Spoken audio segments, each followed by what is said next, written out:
Question if a is equals to हमें एक 2/2 की मैट्रिक्स गिवन है एंड हमें एक फंक्शन भी गिवन है जिसका डेफिनेशन यहाँ पे है, then we have to find what is the value for f of a। यानी कि अगर हम इस फंक्शन के अंदर a पुट करेंगे, a मैट्रिक्स को पुट करेंगे तो हमें फंक्शन की वैल्यू क्या मिलने वाली है। ओके जैसा कि आप सबको पता है कि अगर मान लीजिए f ऑफ x आपके पास दिया हुआ है x square plus let's say x, then अगर मैं आपसे बोलूँ कि f ऑफ 1 निकालो तो आपको पता है जहाँ जहाँ भी x होता है वहाँ पे आपको 1 पुट करना होता है। ओके सो इसी तरीके से इस फंक्शन के अंदर जहाँ जहाँ पे भी x है वहाँ पे आपको मैट्रिक्स a पुट करनी पड़ेगी। ओके तो देखिए आपके पास क्या क्या मैट्रिक्स है और क्या क्या फंक्शन है। सो मैट्रिक्स हमारे पास एक स्क्वायर मैट्रिक्स है जिसमें लिखा हुआ है 0 5 0 एंड 0 एंड सिमिलरली जो हमारे पास फंक्शन है fx वो है 1 plus X square plus and so on x raise to the power 16 तक हम लोग गए हैं। नाउ अगर हम लोग इस फंक्शन के अंदर x की जगह पे मैट्रिक्स a को पुट करेंगे तो हमें ऑब्टेन क्या हो जाएगा, हमें ऑब्टेन हो जाएगा 1 plus A square plus A cube and so on, आप लोग जाएंगे a की पावर 16 तक। अब आपको पता है a तो एक मैट्रिक्स है और मैट्रिक्स में एडिशन जब आप करते हैं तो किसी स्केलर के साथ नहीं करते, आप हमेशा एक मैट्रिक्स के साथ ही एडिशन करते हैं। सो इस 1 को आपको अज्यूम करना पड़ेगा आइडेंटिटी मैट्रिक्स है यहाँ पे। ओके नाउ देखिए इस पूरे फंक्शन की वैल्यू को फाइंड करने के लिए आपको यहाँ पे चाहिए होगा a की वैल्यू, a स्क्वायर की वैल्यू, a क्यूब की value and so on a की पावर 16 तक की वैल्यू को। नाउ अगर आप ध्यान से एनालाइज करेंगे तो आपको लगेगा कि यहाँ पे हम लोग एक जीपी का फॉर्मूला भी लगा सकते हैं। ध्यान से देखिए जीपी में फर्स्ट टर्म है आइडेंटिटी मैट्रिक्स और कॉमन रेशियो इसका है a2 अपॉन में a1 यानी कि मैट्रिक्स a।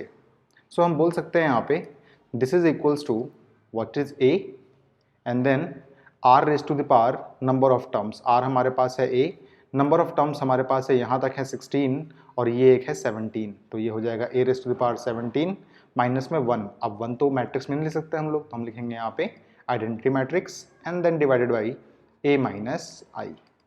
ओके ये काम आपको करना पड़ेगा। सो अल्टीमेटली आपको a17 तो निकालना ही पड़ेगा।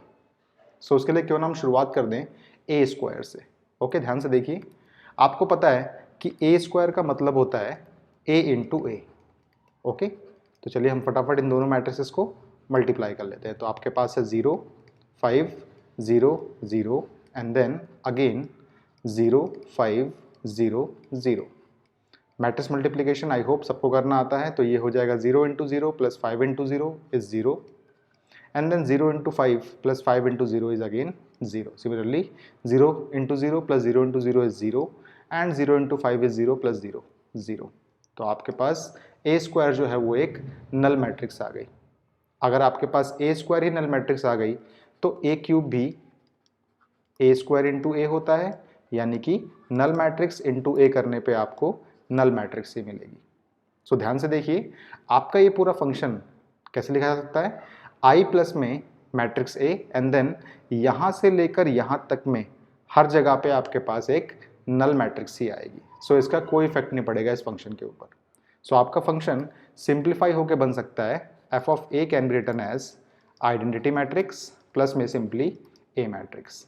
चलिए हम इसको फटाफट इवेल्युएट कर लेते हैं। ओके सो अगर आपके पास ए मैट्रिक्स 2/2 की है तो यहाँ पे आई को भी आपको 2/2 का ही रखना पड़ेगा, तभी जाके आपका एडिशन पॉसिबल हो पाएगा।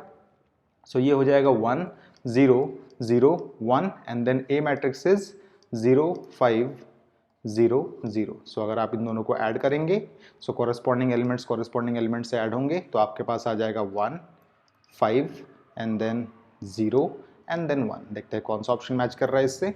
सो देखिए ऑप्शन नंबर बी इससे परफेक्टली मैच कर रहा है। सो आप लोगों ने यहाँ पे इस फॉर्मूले को तो खैर अप्लाई ही नहीं किया, अगर आप चाहें तो इस फॉर्मूले को अप्लाई करके भी निकाल सकते हैं अपने आंसर को, जिससे आपका आंसर यही आएगा। हमने डायरेक्टली इस कंसेप्ट का इस्तेमाल करके अपने फंक्शन से ही इस क्वेश्चन के आंसर को इवेलुएट कर लिया। ओके